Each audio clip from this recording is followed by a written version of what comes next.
Today on the Brand Manual, we have Brett McCoy, and he hails from the great state of North Carolina, and they build Huck Cycles. And you've got to go online. You've got to check out what they're doing. They basically marry this badass design of vintage bikes with electric power so that you're not dripping oil and gas everywhere. It's phenomenal. The purchase price of these things ranges from like 4 to 6K. They're gorgeous. You can customize them. It's amazing stuff. But I just want to say, Brett, thank you so much for being on the show today. And it's an honor to have you. And we have tons of questions for you. Awesome. Hello, gentlemen. Thank you. It's an honor to be here. Absolutely. So, Brett, tell us how you got involved in this. I know you came out of agency life, but you jumped into this. What drew you into it, and how's it been going? Yeah, great question. So I had jumped out of the agency world into the corporate life and found myself as a senior executive at a financial institution. I will not name the financial institution.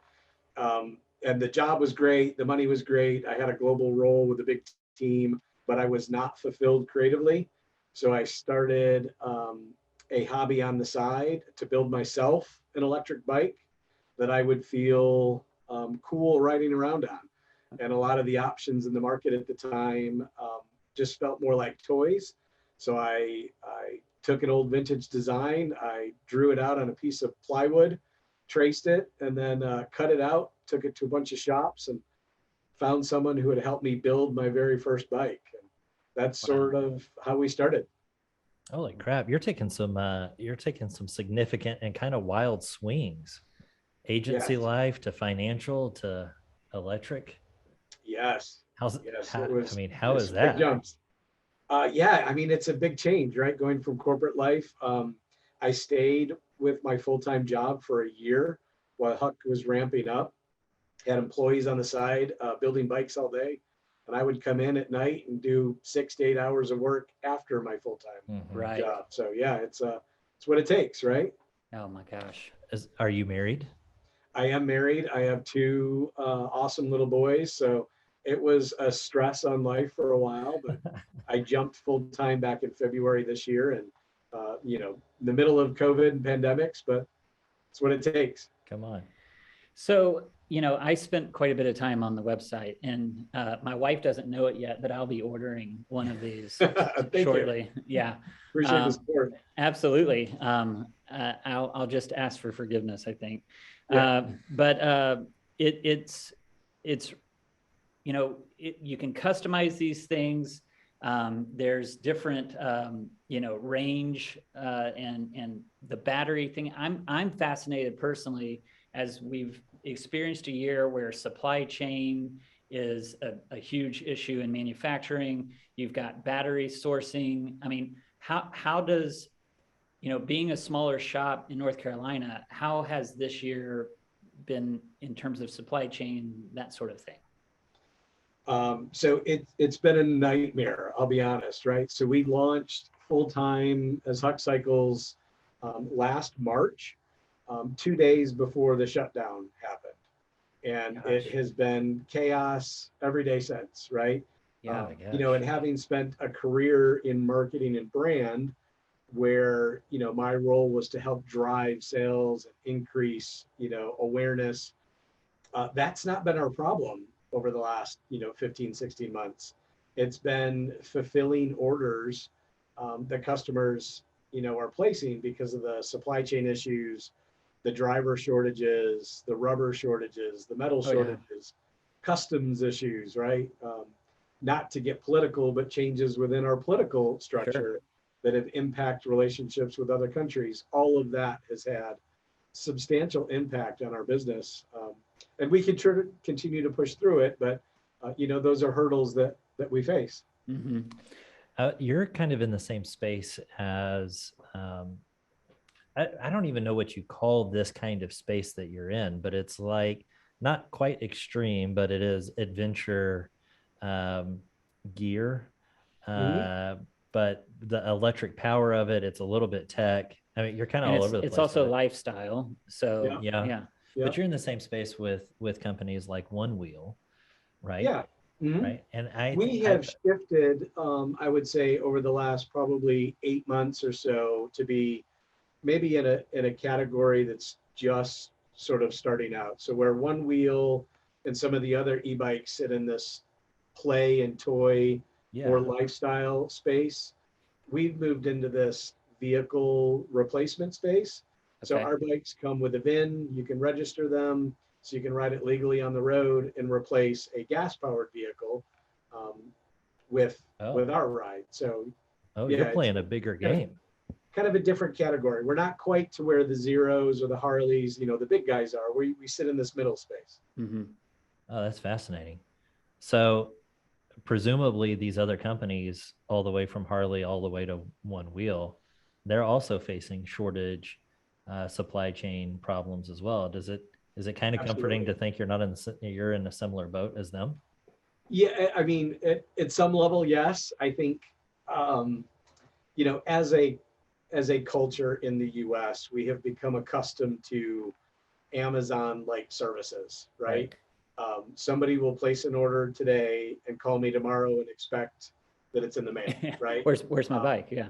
They do, right? And that's everything from a whole bike to an accessory. So the patience that we have as a nation is very, very small because of groups like Amazon and Zappos, right? And all the brick and mortars that you can get it today. So that has been our biggest struggle. We've been fortunate that many of our customers, they follow our model. We want customers that don't suck. And many of our customers sit in that category. So they've been very gracious with us, very patient with us. They understand, they follow the news. They know that you can't get aluminum right now. And if you can, it's 3-4 times the price, right? And they understand those things and they've been patient.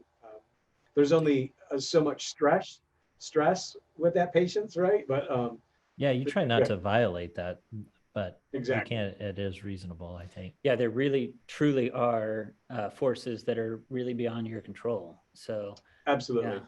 Fascinating. We had COVID hit the shop a couple of weeks ago, and then the flu, and at 10 people, you have to quarantine and move people away, and you can't come in the shop. And those are big situations that impact delivery times and production. But it is what it is, right? We can't influence it. We can't change it. So we roll with it.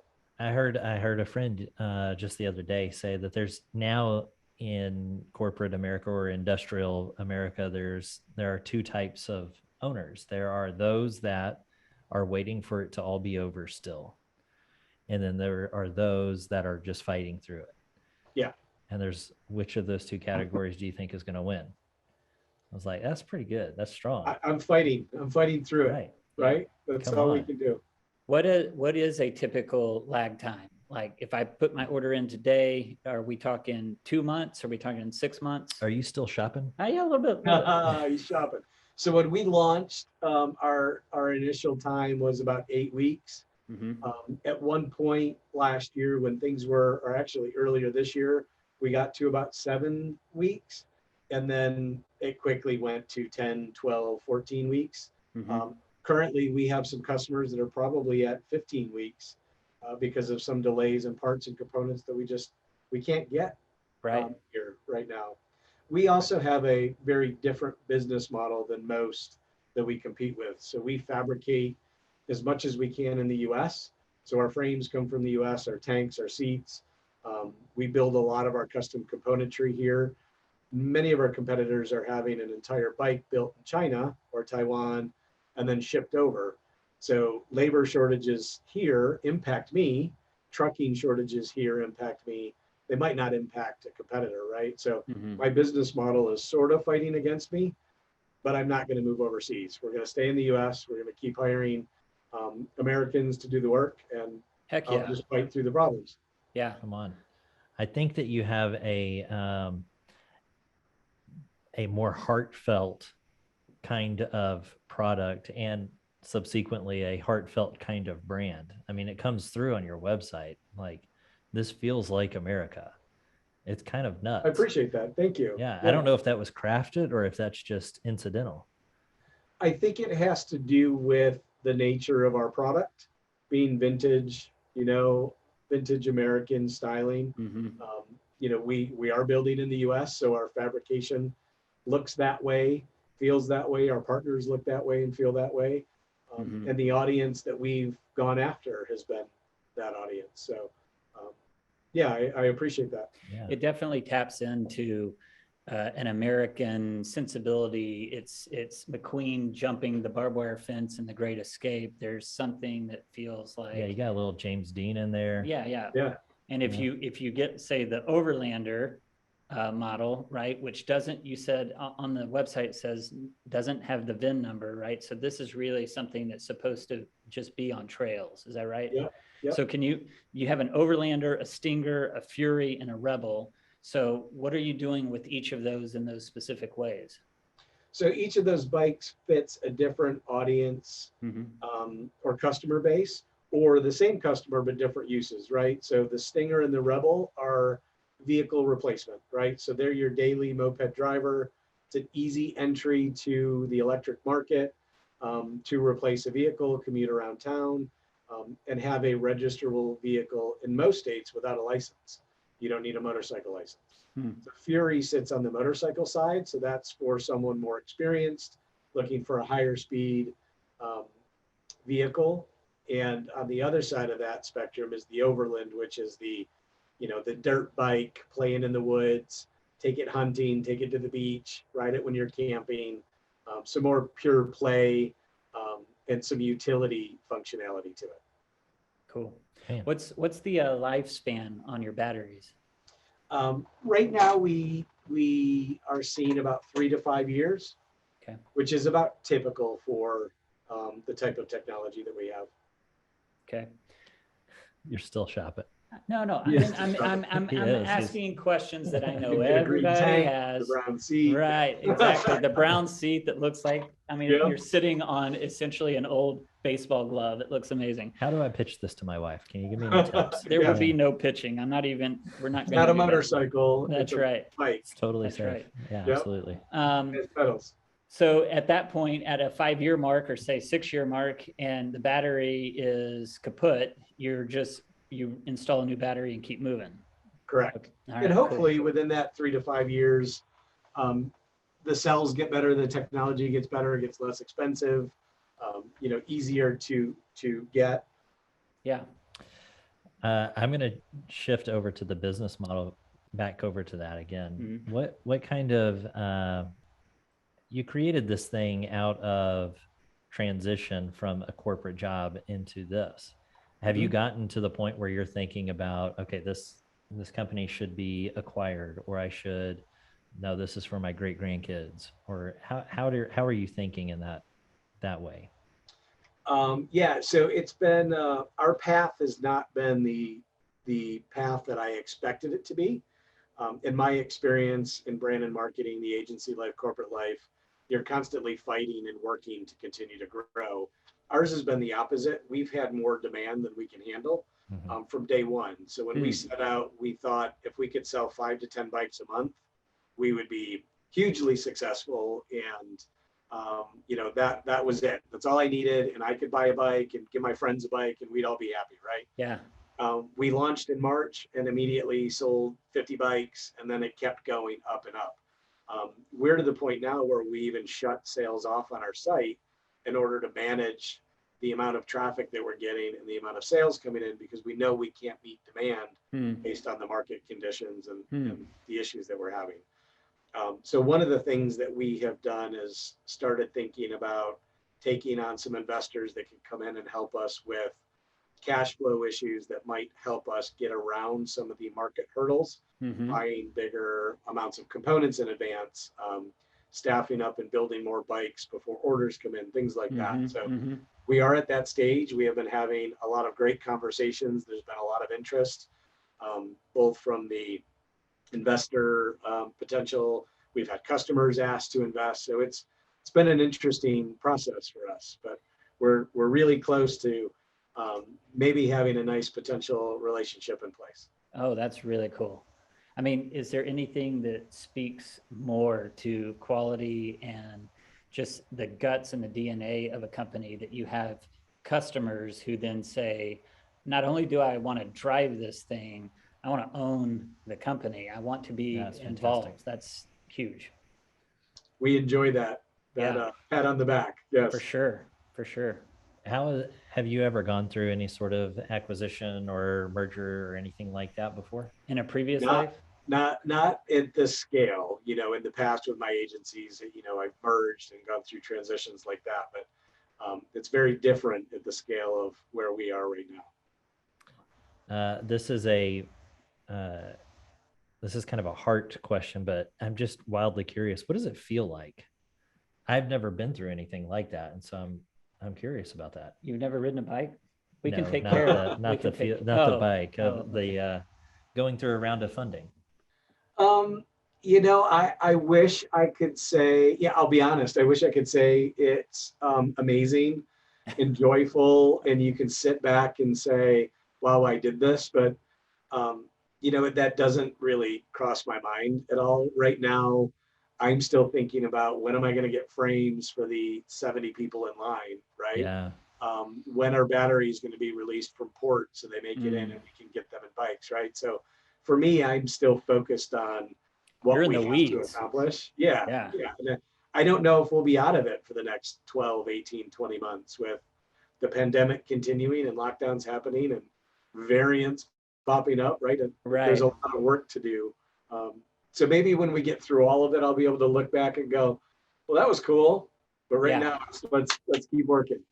I have a question about inside the shop. So you jumped into this because you had a passion and a dream for the way that you could meld the modern, you know, capabilities of the battery with this vintage styling. You are in the weeds fighting through this. What is it like in your shop? Like, what kind of culture have you guys built? I mean, this is clearly a maker mentality that people come here to put metal together or assemble things, but I would assume you're only doing this and grinding this hard because you really love the team that you've put together.